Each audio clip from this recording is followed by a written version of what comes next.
안녕하세요. 국제와인 아카데미 펠릭스 전입니다. 자, 제가 전 시간에 알자스 화이트 와인 제가 설명을 해드렸죠. 그리고 제가 미리 이제 말씀을 드렸는데, 이번 시간에는 알자스 와인 등급 분류에 관해서 조금 더 자세히 한번 다뤄보겠습니다.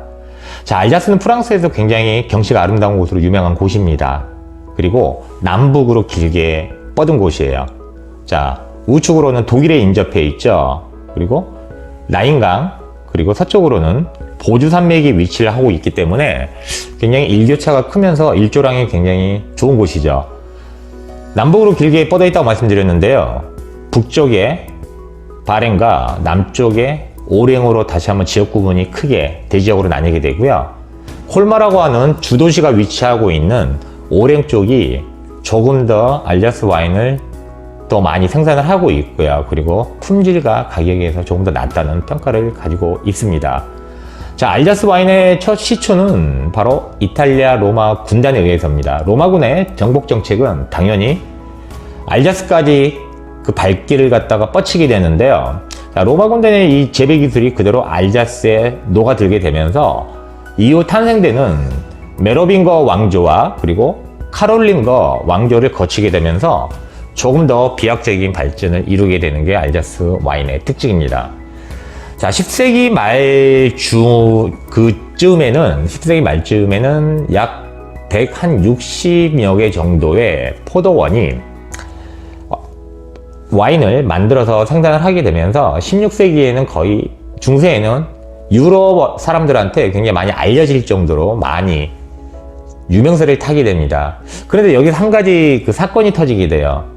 자, 알자스에서 벌어진 30년 전쟁인데, 당시 이제 그 종교적인 교리 때문에 좀 문제가 있었죠. 쉽게 말하면 30년 전쟁이란 구교도와 신교도의 싸움입니다. 자, 구교도와 신교도의 싸움이란 중세에 있었던 사건 중에서 구교도 출신인 페르디난트 2세가 당시 신성 로마 제국의 황제의 즉위를 하게 됩니다. 그런데 여기에서 바로 문제가 생기죠.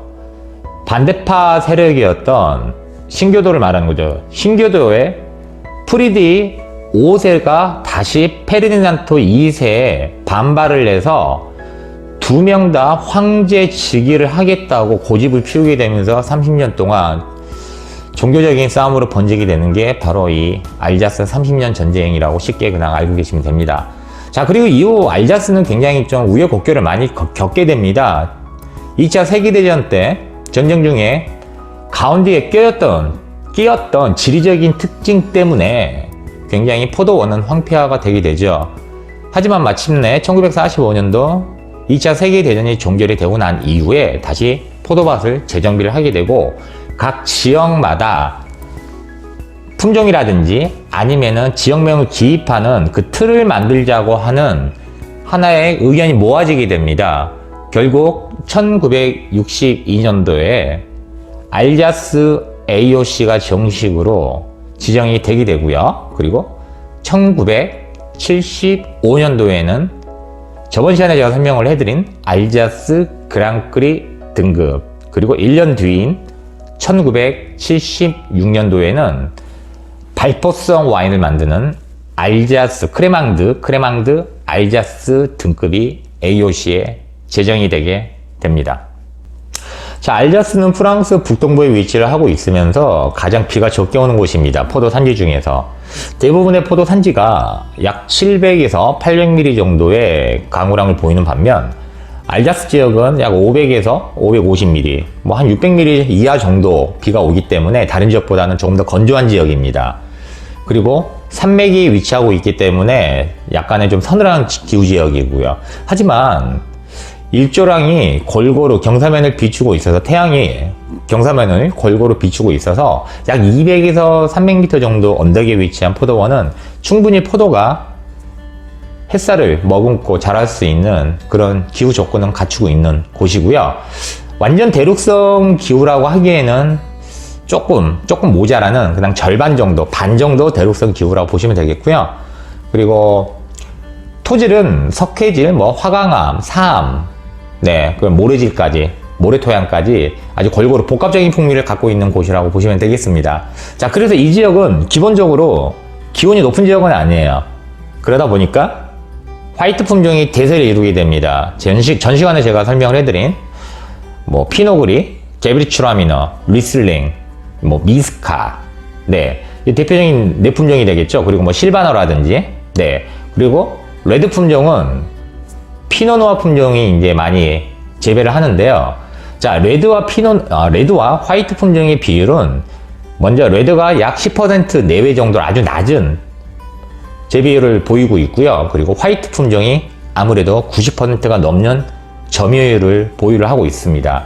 그리고 프랑스 현지 내에서는 약 20%가 조금 못 되거나 조금 넘는 전체 생산량을 보여주는 것이 바로 이 알자스 지역이고요.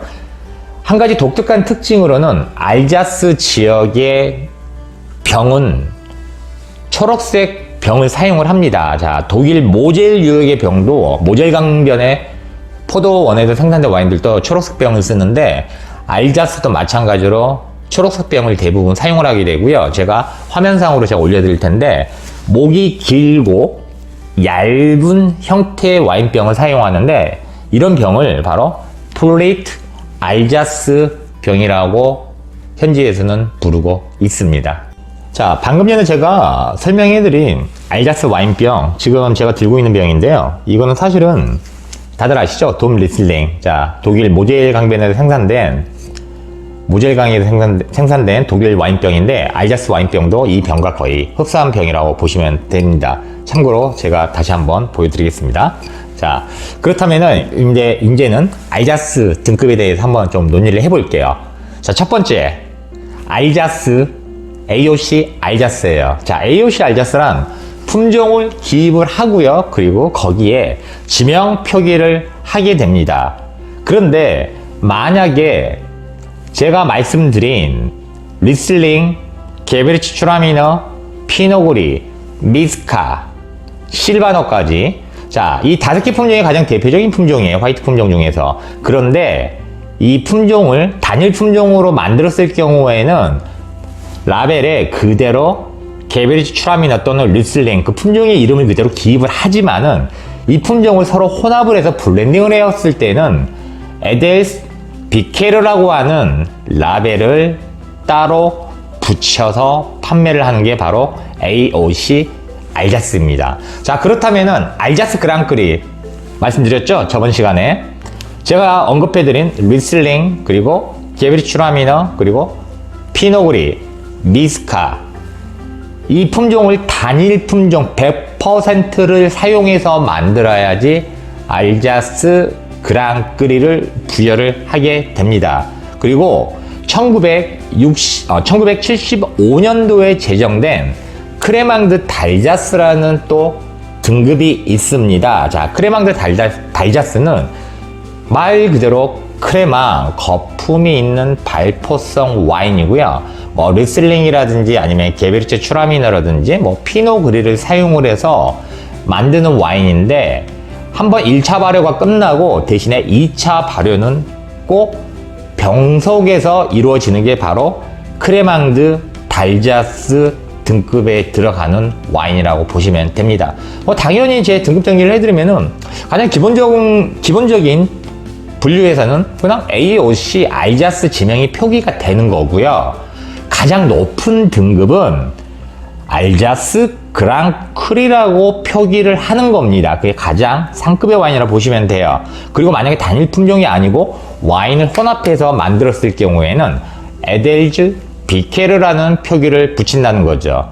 그리고 마지막 크레망드 달자스는 알자스에서 재배하고 있는 품종을 발포성 와인으로 만든 걸 말하는 거예요. 그렇지만은 일반 발포성과 조금 다른 점은 병 내 2차 숙성을 시킨다는 것이 조금 다른 점이라고 보시면 됩니다.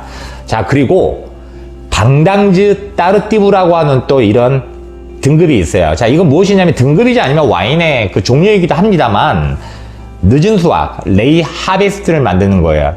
어떤 품종으로 만드느냐? 4가지 그랑크리를 만드는 4가지 품종. 리슬링, 피노그리, 게브리추라미너, 그리고 미스카. 이 4가지 품종을 수확 시기를 약 4주 정도 늦추게 됩니다. 한 달 정도. 그러면은 수확기가 약 10월 중순 전후가 될 거예요. 그럼 포도가 당연히 더 자연 상태에서 더 방치가 되었기 때문에 훨씬 더 단맛이 강해지고 좀 더 구조감이 농밀해지는 그런 여운을 갖고 있는 와인이 탄생을 하겠죠. 이게 바로 방당주 따르띠브입니다. 자, 제가 말씀드리는 내용들은 다 자막으로 다 올려드리고, 그리고 제가 사진으로도 같이 다 올려드리도록 하겠습니다. 자, 그리고 마지막 셀렉시옹 드 그랑 노블이라고 있어요. 말 그대로 그랑 노블. 자, 셀렉시옹 드 그랑 노블 되게 쉬워요. 어렵지 않아요. 방당주 따르띠브, 다시 말해서 10월 달에 늦게 수확한 늦수확 포도 품종들, 그리고 늦게 수확하는 이유가 딱 하나 있죠. 제가 영상에서 미리 언급해 드렸어야 됐는데 지금 말씀드릴게요. 10월 중순까지 포도를 방치를 하면서 곰팡이에 감염이 됩니다. 바로 이 곰팡이가 소테른의 그 유명한 보트리티스 시네리아라고 하는 곰팡이입니다. 자, 소테른 현지에서는 껍질이 얇은 세미용이 유독 이 곰팡이에 잘 감염이 되기 때문에 주로 세미용 품종으로 해서 만들어내지요. 그 유명한 샤또 디킴이 바로 이런 경우이죠. 그리고 한 가지 또 다른 품종은 바로 소비뇽 블랑을 이용을 해서 만들기도 합니다. 마찬가지로 알자스 지역에서도 그랑크리를 만드는 4가지 품종을 조금 더 늦게 수확을 하면서 곰팡이에 감염이 될 수 있게 유도를 하는 거죠.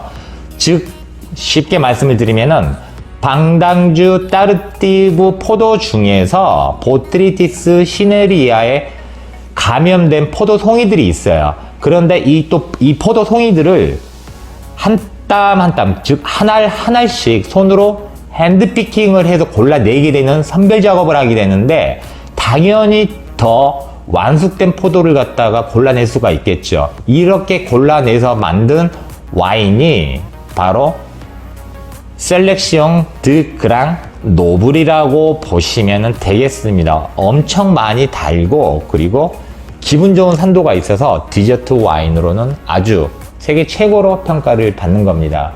자, 오늘 제가 알자스 그랑크리 등급부터 해서, 그리고 알자스 AOC, 그리고 크레망드 달자스, 그리고 방당주 따르띠브, 그리고 셀렉시옹 드 그랑 노블까지 제가 천천히 최대한 쉽게 좀 풀이를 해 드렸습니다. 이해가 잘 오시는지 모르겠는데요.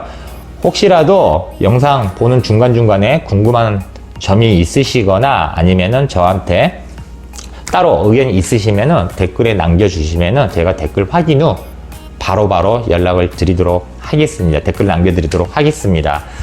자, 그리고 다음 이 시간에도 마찬가지로 프랑스 와인 등급 분류에 대해서 한번 알아볼까 합니다. 자, 지금까지 제가 분류를 해드린 게 보르도 지역과 그리고 부르고뉴 지역, 그리고 오늘 말씀드린 이제 알자스 지역이거든요. 자, 다음 시간에는 제가 프랑스 론밸리, 론 지역의 와인들에 대한 설명과 함께 론의 와인이 또 어떻게 분류가 되는지 같이 한번 공유를 해보도록 하겠습니다. 자, 마지막으로 오늘 영상이 도움이 되셨고 좋으셨다면은 좋아요 버튼과 그리고 구독 버튼 한 번씩만 더 부탁드리겠습니다. 자, 이제 불금입니다. 주말들 잘 보내시고, 그리고 다음 시간에 더 좋은 영상으로 찾아뵙도록 하겠습니다. 국제와인 아카데미 펠릭스 전이었습니다. 감사드립니다.